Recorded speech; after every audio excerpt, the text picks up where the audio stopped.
In two magical African wilderness areas, the Masai Mara in Kenya and the Greater Kruger Park in South Africa, 5 expert safari guides follow a cast of compelling animal characters and the never-ending stories that define their lives. Previously on the Cat Report, Waffles, matriarch of the North Clan, revealed 2 opposite sides of her life: gentle mother of 2 tiny cubs and ruthless battle commander.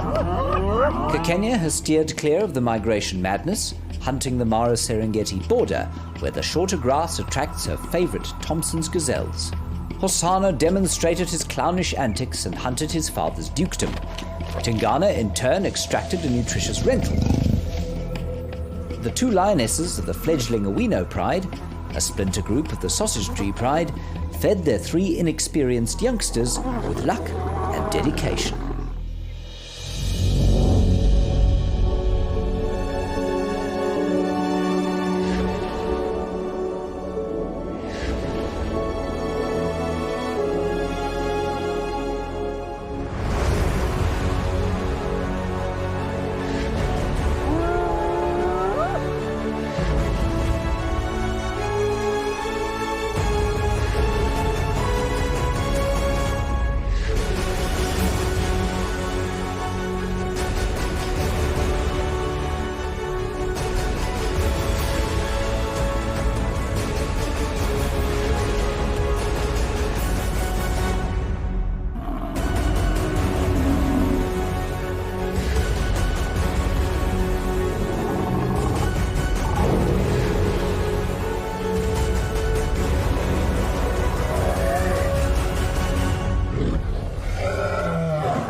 Hello and welcome to this edition of the Cat Report. Once again I find myself in the Western Kruger in the company of the little chief Hosana. Now, like most adolescent human beings, he too is having a very relaxed morning, despite the very angry calling of the squirrels all around here. Now, squirrels will of course alarm call at most predators: raptors, snakes, the big cats. And while a tree-climbing rodent might not seem like much of a meal for a big cat, leopards, especially young ones, will often snack on them. Hosana, like most of his kind, is not really a fussy eater, perhaps even more so because he was forced to early independence by the death of his mother. There really isn't much that he'll turn his nose up at, and, as we've come to expect from him, his efforts are often very comical. Hosana's appetite is large. Combined with his clownish, clumsy disposition, the results are often hilarious. Whether the meat be covered in feathers, scales or fur, it is in mortal danger when the little chief is feeling peckish or bored.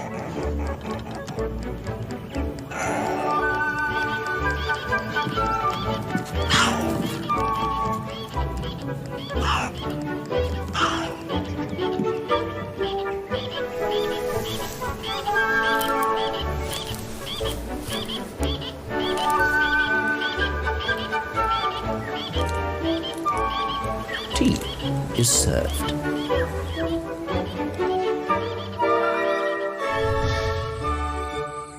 Well, there we go. He's up. The rodent alarm calls have obviously woken him. Now, possibly unlike his adolescent human counterparts, he's got a pretty fastidious personal hygiene regime. You can see he's filling out nicely. He's developing quite a lot of muscle. And while I don't think he's going to get a huge amount taller, he's certainly going to get a lot heavier. Now, we've really got no idea what's going to happen should Hosana start to display some sort of territorial behavior in his aging father's domain. Equally unpredictable is the outcome of a cheetah hunt with Scott in the Masai Mara. Hello everyone, and it's great to have all of you on board. Welcome to the Masai Mara. We've got a very, very exciting scene unfolding here. There is a cheetah sitting, watching these Thompson's gazelle very intently. Her name is Kekenya. She's a female that we've been following closely for the last 6 months. And these Thompson's gazelle have no idea she's there, and it looks like they're heading straight towards her, which is going to possibly prove fatal for one of them. I'm also not entirely sure how hungry she is. Of course, filming the fastest mammal on the planet requires some luck and some planning. But you simply never know exactly what is going to happen. We spend so many hours out here hoping for moments like this. We found Kikenya scanning the open plains of the Central Mara Triangle.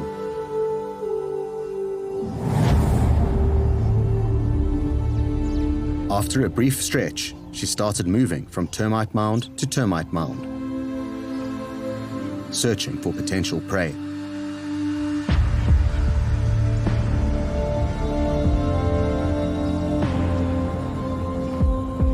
Spotting a lone subadult Tommy amongst the rocks, she immediately engaged stalking mode.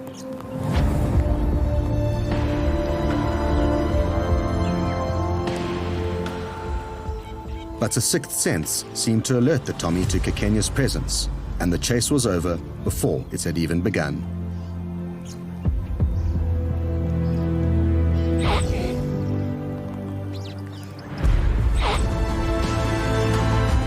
Her misfortune didn't last long, and she flushed and killed a young gazelle soon after. Obviously, relatively hungry, Kikenya surprisingly didn't drag her prize into the privacy of the shade, but fed out in the open, in the full view of the hopeful scavengers. A Tommy a day certainly keeps the hunger at bay. They are so close to her, and she is about to explode. Cheetah are extremely fast, as all of you know. They don't need to be as... Ooh, I think they've spotted her. They have spotted her. Is she going to go? Despite being so close to them, they detected her. And even with that little head start, it wasn't even worth her giving a chase. She's just sitting in exactly the same spot where we left her. By sitting and waiting in one spot, she knows that she can scan from a distance and hopefully see some adult Thompson's gazelle heading back towards their young fawns, which they just stash in the grass, and every couple of hours they head back to nurse them. And it's at that point in time that she will get an idea of where the youngsters are hiding out, and then she can launch her attack. There are two ways to really get to grips with the dynamics of a hyena clan as large as this one. One is to go and sit at the den site, which is what we have been doing. But the second is this exact scenario, when they're around a kill and they're demonstrating their natural behaviors in a large group. So typically a hyena clan doesn't stay together all day. They're usually separated into one or two, maybe three individuals that go off during the day and rest, or perhaps wander around and have a jolly good sniff. But at a kill like this one, they all gather together in order to feed, obviously. And that's when you really start to see those social dynamics. The greeting ceremonies, the way in which they interact with each other are all important into determining who is higher in the hierarchy, who is dominant, who is submissive. Now that over there, with the sun shining gently onto the back of her neck, is the matriarch's granddaughter, Soup. And she's very easily identifiable. I've spent the last months almost solely with this hyena clan. So for me, they're almost as easily identifiable as people. Okay, not quite, but almost. I've really got to know certain individuals. And that's because each and every single hyena has a unique spot pattern. So Waffles is easy, she's got the collar, but those pattern of spots are like a hyena's fingerprints. And that combined with little pieces missing out of their ears, or perhaps injuries, old scars, are the way in which researchers and ourselves identify them. North Clan are not the only super predators that are out here enjoying a meal as a collective this morning. Brent is with the Owino Pride and their unfortunate migration victim. The Owino Pride females are out and about. And we can see there's the lioness at the back dragging a young wildebeest carcass. The lioness showing her power. Even with those fat bellies, I doubt that's the first wildebeest they've eaten over the night. Look at that strength. How cool is this? So the males we actually left somewhere just over here. So So I don't know whether they're trying to run away from the males or from the hyenas, but they are definitely moving away from something. While one's trying to pull, the other's trying to play. It must be quite frustrating when you try to drag a carcass and someone else keeps pulling on it.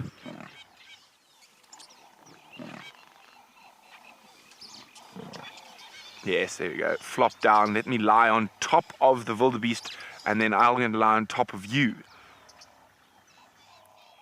A very happy kitties, aren't they? The big herds of the migration are still quite close by. And from what I could see, there were a couple, at least 3 or 4 carcasses around this area from last night. And you can see there's almost no aggression while feeding, because it is just such a time of plenty that they don't really have to worry too much about catching something else. A massive portion of the migration remain in the south of the Mara Triangle, on the fresh green flush of the burnt areas, as well as the lush grazing of the salt lick. The sounds that surround the massive herds are always something special that you never quite get used to. That, coupled with the sheer numbers, is always spectacular. We were extremely lucky to find a rare leucistic zebra amongst the herds. It is always special to see something out of the ordinary, and this golden zebra was a real treat. As you can see, her coloration doesn't affect her behavior amongst the herd, and she's behaving just as a normal colored zebra would.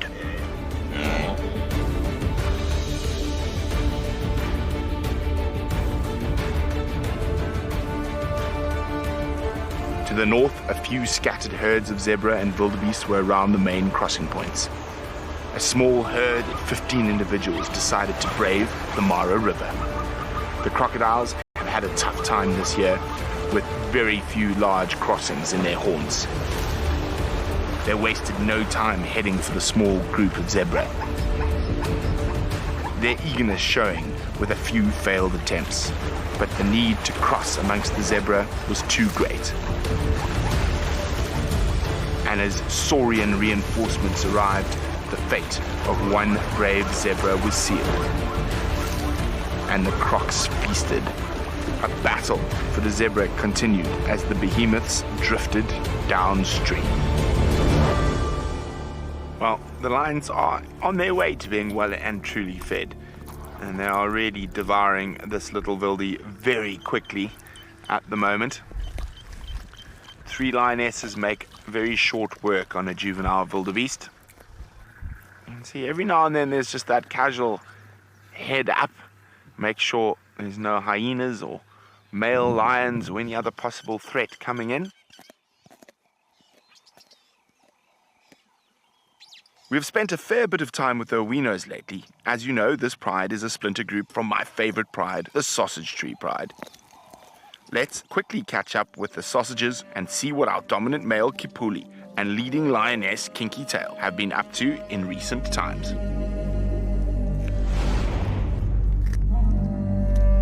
Catching up with old friends is one of the simplest pleasures life has to offer. But as often happens in busy lives, we have lots to catch up on. Their boys have moved on, choosing to stay with Kipuli and his conquests further south. 2 of the females have been missing from the remaining pride, probably busy with conquests of their own. Kinky Tail has sustained a wound, but it's pink and clean and will no doubt heal in a few short weeks. Their new hangout has been filled with zebra and wildebeest since the migration arrived in the triangle.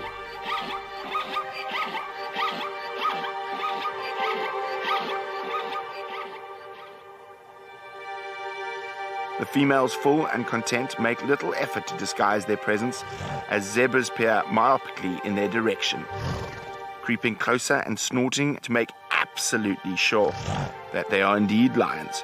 A sensible tactic. It's never the lion you see that gets you. However, in this case, the lionesses are intent to indulge in a rare moment of peace.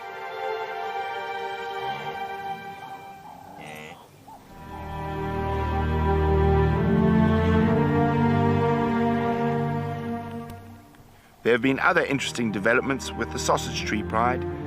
Kinky Tail and one other female have been mating with the Odonia pike males, who are dominant over the turf where the ladies have recently started hanging out. This is about 5 miles west of their usual territory, where Kapuli and his partners used to oversee them.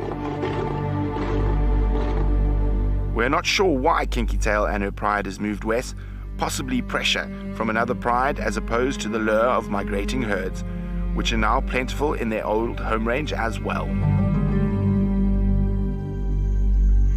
Interesting times ahead, of course. Also, there's the very exciting prospect of new sets of cubs being born in about 3 months.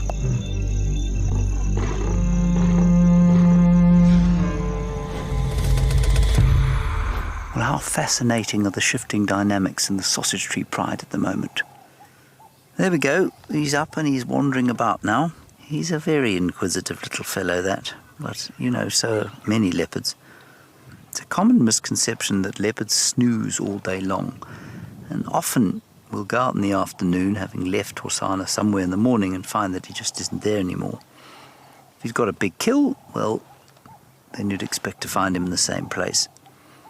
Now, it's exactly on this sort of stroll that may look kind of aimless that he might find himself a squirrel or a duiker. And while he may seem a little bit of a clown, a walk like this can have real purpose. But hunting, of course, is not a leopard's only strategy. Theft can be equally effective.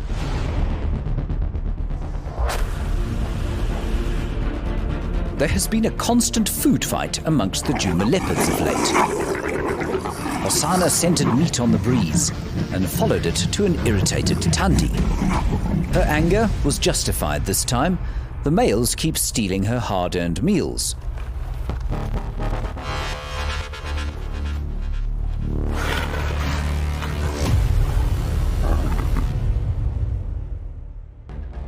The original owner of the carcass only managed to salvage a lung. Hosana has explosive strength and speed, but this time not enough to avoid a nip on the rear end.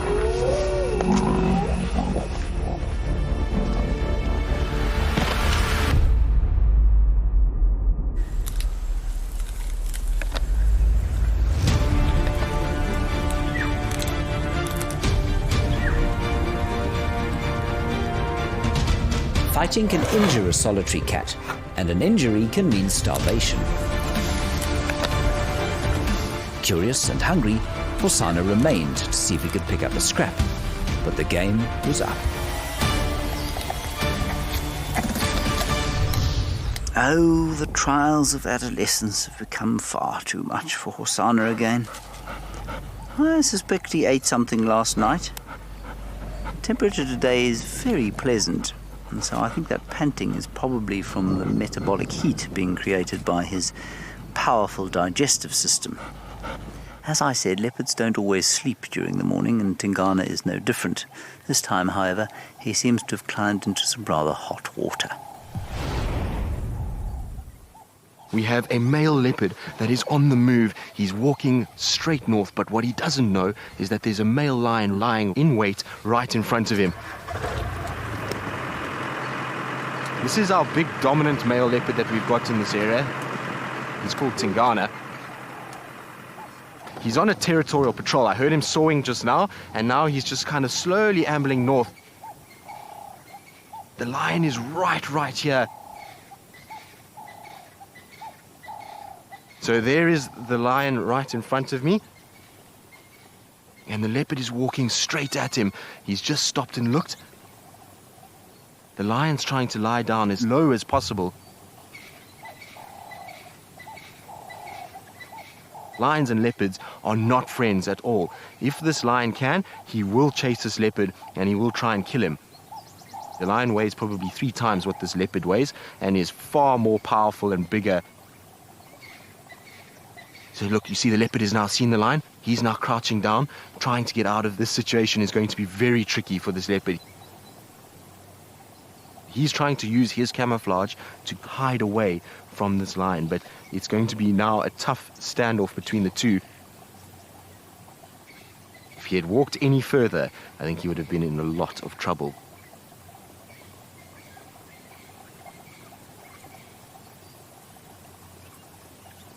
It's epic to see two of Africa's big cats having a face-to-face standoff. It is not every day that you see male leopard, male lion in the exact same place, kind of staring each other down.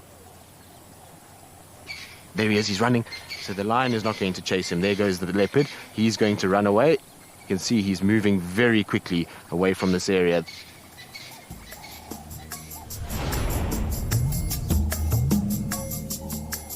Tingana has been absent from Djuma of late, but on his return recently was spotted resting in the shade at a local waterhole before announcing his homecoming to all within earshot.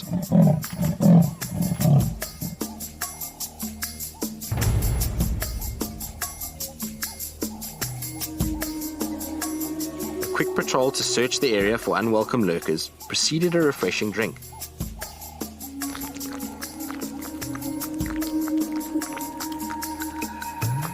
And it would appear that hydration was necessary given that the Duke had had an afternoon of unexpected romance ahead of him.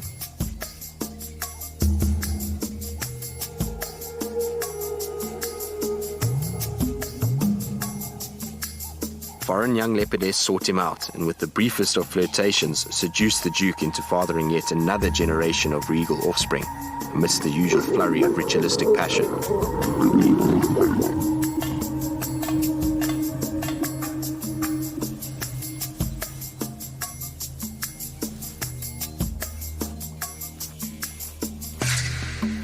Between bouts of mating, the amorous couple seemed content to keep their distance from one another. But the female engaged Tingana again assertively once she was ready to resume with the intimate business of perpetuating bloodlines, and happily he obliged.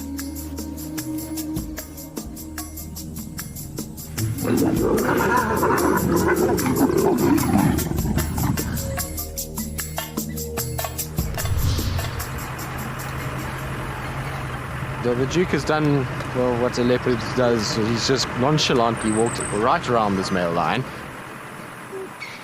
Tingana is on a scent marking mission this morning. He's marking everywhere, every now and then stopping just to check behind him, making sure he's not being followed by those big tawny cats. Tingana got a massive let-off in that sighting. He somehow managed to do it, and it makes you wonder how often these kind of things happen. There's a lot of lions, a lot of other predators out here, and so they must bump into lions a lot more regularly than even we realize. What an epic morning and sighting we've just had. Not every day you're going to see what we just saw. Right, let's try and keep up with him. And while I do, let's send you across to Jamie and her spotted carnivores.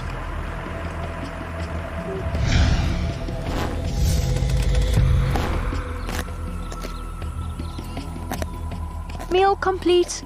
It's time for the hyenas to perhaps have a quick drink. They must be content. They didn't lose their kill to any surrounding lions. All of the clan members have at least managed to get a bite or two. And Waffles looks sort of like a barrel. Our spotted hyena is capable of eating around about 20% of their body weight in one sitting. And looking at Waffles and some of the other individuals, I think it's safe to say they ate close on 20% of their body weight. Imagine if we could do that. Here we go, we've got a sign of submission. One of the individuals going up to greet Waffles, and that's essentially the hyena equivalent of bowing down before a more superior individual. Presenting one's genitals, the most vulnerable position a hyena can be in, is the way that they show respect. Interesting. I think we're all quite glad that human beings don't have to do something along those lines. But it is the hyena way, and the hyena way is complex. And as our hyenas dash about, I think it's time for us to head across and visit their den site. We arrived at the North Clan den site to be greeted by an adorable face peeking through the grass. We assumed we were looking at one of Waffles' cubs exploring the outside world, but realized that this was not the case when the wobbly little cub attempted to suckle from a different female before cuddling up to her.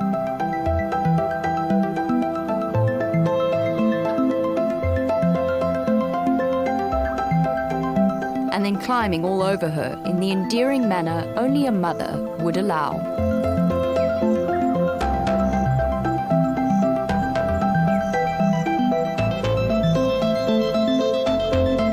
The little cub was alert and curious to the world around it, but never strayed far from the security of Mum's side.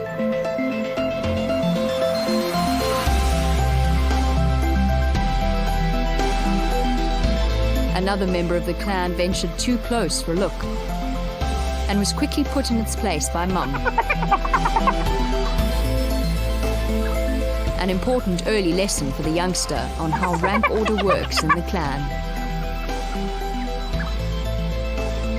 The first of many lessons to be learnt by the newest member of North Clan. This gentleman over here is Fergus, and he is the son of Waffles.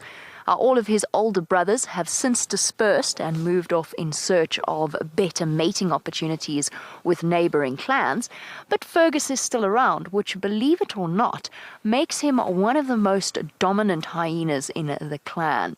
Now, it's a common misconception that males are all submissive to the females. This isn't true.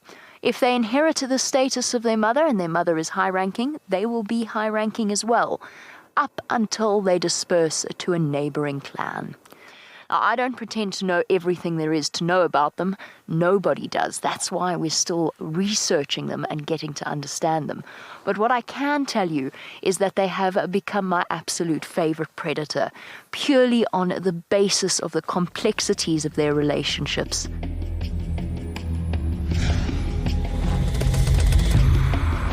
Absolutely fascinating stuff with the North Clan there. Now, while leopards can go without water almost entirely, Horsana spends so much time hunting around waterholes that I suppose he feels he deserves a drink now and again.